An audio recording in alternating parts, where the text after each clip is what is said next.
Pulled from the wreckage, this man survived. Nearly 30 people, most from this building in western Ukraine, did not.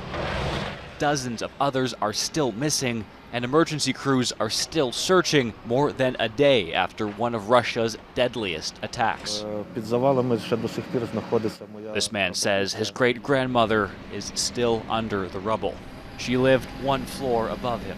The recovery efforts come amid reports U.S. envoy Steve Witkoff worked on a peace proposal which calls for Ukraine to give up territory, reduce its military by half, and no longer take U.S. military aid. The White House says Witkoff is working on a plan, and U.S. officials presented Ukraine's leader with a proposal, but did not confirm details. It's a good plan for both Russia and Ukraine, and we believe that it should be acceptable to both sides. An expert says the reported proposal amounts to capitulation. Ukraine would not be an independent country anymore if it agreed to these conditions. McGill University's Maria Popova says it appears the U.S. wants to reset relations with Russia, undermining its mediator role. It is essentially becoming something like a spokesman for the Kremlin. A former ambassador says Ukrainians would only sign a deal where they still control their own country, unlike the supposed Witkoff plan. They could say, yep, the Russians are in 19% of our country.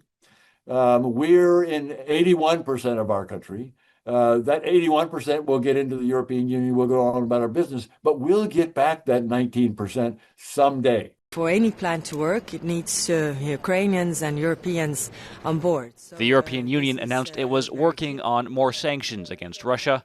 Meanwhile, Russia's military is advancing, though slowly, in Ukraine's east. For Ukraine to achieve its own goals, it appears it will have to keep fighting and keep suffering. Nathaniel Dove, Global News.